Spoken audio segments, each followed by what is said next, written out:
Hal ini adalah kehamilan normal yang dirujuk karena kecurigaan kalau ada saluran pencernaan yang tersumbat. Jadi sejawat merujuk ini karena diduga ada masalah pada pencernaannya kok terlihat menggelembung gitu. Pertama saya memastikan dulu usia kehamilannya, ternyata usia hamilnya sudah 32 minggu. Karena saya tidak punya data apapun yang menunjukkan ini hamilnya berapa minggu. Jadi tadi kita ukurannya otak, ternyata 32 minggu 5 hari. Lalu kita sekarang ukur dulu biometrinya karena saya tidak punya data apapun, usia hamilnya juga saya tidak tahu. Tahu-tahu dikirim oleh teman sejawat dengan kecurigaan ususnya tersumbat karena tampak katanya ada gelembung-gelembung di rongga perut yang diduga sebagai usus. Akhirnya ya kita ukur dulu biometrinya, kita pastikan cocok enggak ini minggunya dengan ukuran otaknya yang 32 minggu ya, ini ukuran kepala sesuai. Terus kita ukur ukuran lingkar perut ya. Ukuran lingkar perutnya kita cocokkan minggunya ya, 32 menjelang 33 ini juga sesuai. Kemudian kita ukur tulang paha. Nah, beratnya sekitar 2,1 cocok ya, minggu 32 menjelang 33. Lalu kita amati dulu secara keseluruhan anatomi ya. Yang paling mudah ya yang normal dulu lah kita lihat ya. Struktur kepala, struktur otak. Baru nanti kita khusus mengulas bagian yang kita curigai itu ya. Jadi carilah dulu yang normal-normal dan mudah kita lihat ya. Seperti ini kita lihat struktur kepala dulu, kita pastikan tidak ada apa-apa. Struktur otaknya tampak normal. Terus baru kita masuk ke dalam, kita geser gitu ya. Kita lihat simetrisnya otak terlihat normal, bentuk kepala juga bagus. Jadi ini minggunya sudah trimester 3, 32-33 minggu. Terus kita lihat tadi air ketubannya di sekeliling dan masih sangat jernih ya, normal. Kita lihat jantung, nah ini pas kita bisa lihat 4 ruang jantung, kita amati dulu ruangannya. Nah, aliran darah di jantung 4 chamber, 4 ruangnya, serambi, bilik, semuanya baik. Nah, kita lihat lambungnya, tuh lambungnya, lambung terisi lah, baru kita lihat nanti yang lain.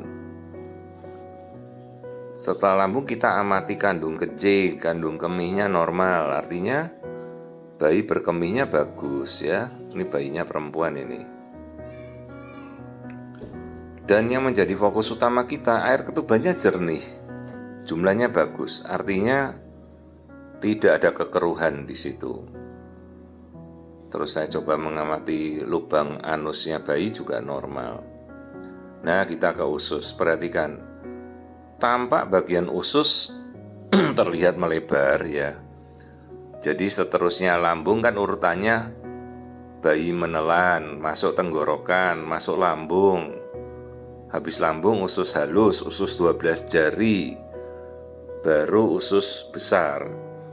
Nih, lambungnya terlihat jernih ya, jadi sama dengan air yang dia minum, air ketubannya. Berarti apa yang dia minum masih jernih, bagus. Nah, terus kita masuk ke usus halus. Nah, usus halusnya ternyata lebih keruh kan dari isinya lambung, warnanya lebih hitam, lebih gelap lambung. Jadi kalau di usus halus sudah mulai keruh, mulai butek, maka logikanya itu sudah mulai ada pembentukan mekonium atau pupupnya bayi, pupuk pertama yang nanti akan keluar waktu lahir ya.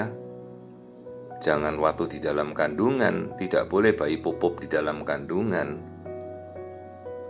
Ya, jadi ini ketubannya masih bagus ya. Dengan anusnya kita lihat bayinya perempuan ini, kelamin bayi. Ya, di pojok jam 1 itu kita lihat kelamin dan anusnya ya. Nah ini anus dan kelaminnya bayi normal. Nah ini yang kita tulis, itu adalah anus. Karena kalau logikanya ada penggelembungan usus, yang kita khawatirkan kan anusnya bayi tidak terbentuk. Ternyata ini ususnya melebar secara normal dan dipenuhi dengan mekonium. Artinya ususnya ini sudah matur ya, sudah matang, dia sudah mampu membentuk endapan pupupnya yang kental begini ya. Hanya memang resikonya jangan sampai bayinya pupuk dalam kandungan, bahaya sekali. Nah permasalahannya kondisi apa yang bisa menyebabkan bayi pupuk itu kan kondisi dia lemas.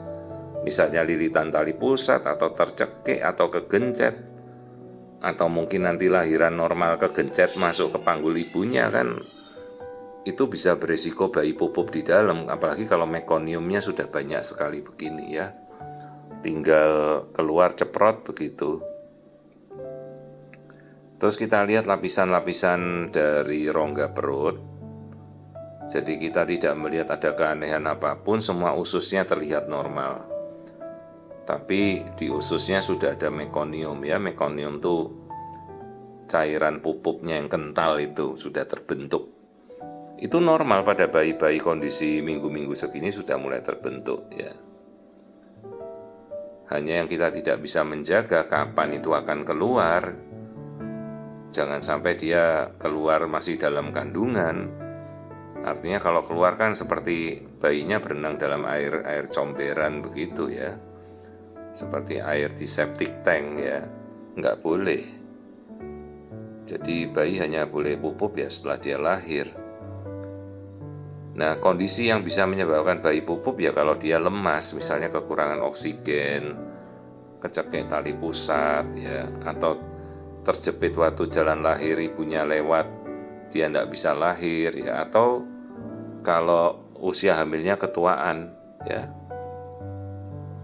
Makanya tadi kita dari awal langsung ukur usia hamilnya, pastikan jangan sampai kita keliru ngitung usia hamil ternyata bayinya sudah lewat bulan ya. Itu yang harus kita tahu.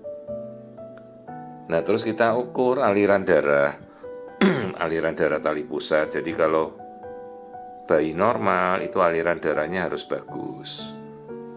Jadi saya tidak melihat ada masalah. Kenapa? Karena air ketubannya semuanya jernih, air ketubannya bagus, jumlahnya, arus darahnya ini kita ukur bagus, pertumbuhannya bayi bagus. Jadi kok bisa ada mekonium di dalam? Mekonium itu terbentuk karena bayi itu kan menelan air ketuban. Terus setelah dia menelan kan dia pipis. Tapi begitu dia telan kan ada sesuatu yang masuk disaring di usus. Nah dia minum kencing, lama-lama kan ususnya akan ada muncul endapan ya.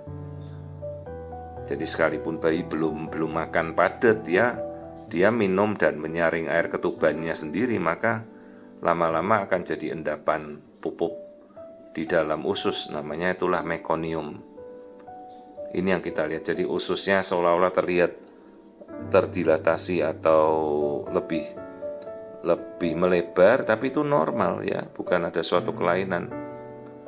Nah ada kelainan lain namanya Hirschsprung disease, itu usus yang tidak bisa bergerak, tidak bisa berperistaltik namanya karena kelainan saraf ya, ususnya tidak punya saraf. Kalau ini usus normal ya, dan dia hanya terbatas sampai level sekitar usus halus ke usus 12 jarinya ya. Kalau usus besarnya normal, tapi kalau sampai usus besar terlihat menggelembung, hati-hati.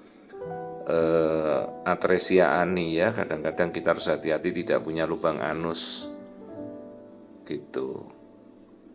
Jadi ibunya setelah saya edukasi, hati-hati dalam proses persalinan, jangan dipaksakan. Kalau ternyata tidak bisa lahir, takutnya bayi kegencet waktu proses persalinan, dia bisa pupuk langsung di dalam proses persalinan, itu masuk kategori kegawat janin atau fetal distress.